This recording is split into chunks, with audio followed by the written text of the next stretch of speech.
everyone, it's Holly Hanley, and today I want to give you a few tips on using the Lunar Blender.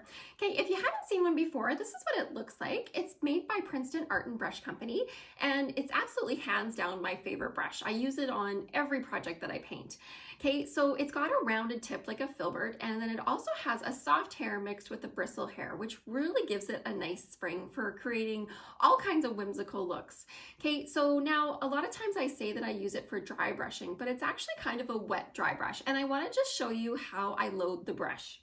Okay, so usually when you first buy them, they come with a little bit of sizing in them, and that's just a glue that protects them during shipping. Okay, it rinses right out, so rinse it out in the water. Okay, and then basically you're going to tap that off and get rid of all the moisture in your brush. Okay, so this is the largest one. It's a 1 inch, but they actually come in 6 different sizes altogether. So there's the 1/8 inch, which I use a lot, and the 1/4 inch. Those are my 2 favorite sizes. And then we've got the 3/8, 1/2 inch, and now there's actually a 3/4 inch that they've just added. So, which is really nice. And you can find those on my website, and they're at all kinds of different places. I'm going to show you how I load the brush. It's a little different than a regular or typical dry brush. I'm actually going to wet the brush first, so it's a little different. Okay, and then you're going to tap off all the excess water like this, and that just basically softens up the bristles a little bit. Okay, you're going to take a little bit of paint, you're going to blend back and forth, and that basically just evenly distributes the paint on your brush and gets rid of the excess. Now, I always tap off the brush a couple times just because the hairs on the brush actually go right up underneath the ferrule, the metal part of the brush. So it's kind of like there's a little reservoir of water under there. So when you lift up your brush, sometimes you get a few more little drips. Okay, so tap those off.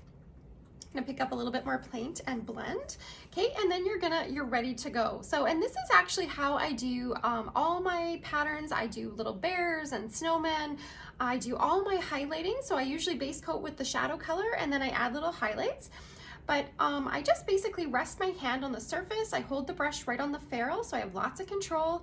Okay, and then I'm gonna do my strokes usually in a U stroke. So I start up off the surface a little bit, and I hit it in the center of that stroke. So you can't tell basically where I started or where I stopped. Okay, so if you start on the surface, then you really get sort of a brush mark like that. Okay, so usually what I do is just kind of pendulum every which way, especially when I'm doing little bears and little snowmen. Okay.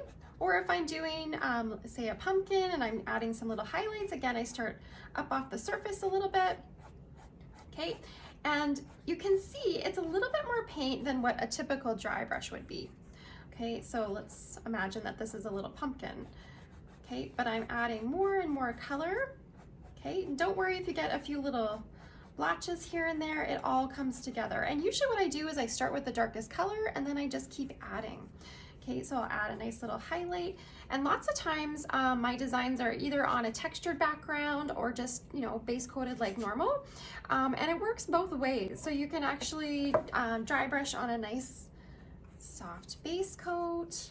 Okay, so if you wanted to add a little bit, or if you wanted to add some little swirls, this brush is great for that. I love how it has like a really nice spring, so you can do all kinds of neat things with this brush. Love it. Okay, but basically every which way, and just when you pick up paint, always blend back and forth like this. Okay, and rest your hand and just really nice and light. Okay, this brush is great too. I'll show you one more little thing.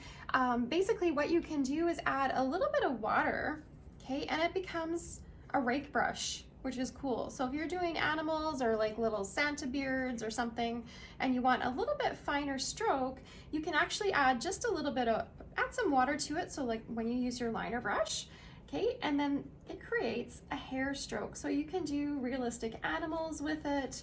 You can do hair with it, okay, just by adding a little extra water in that paint, which is really cool. I love how versatile it is.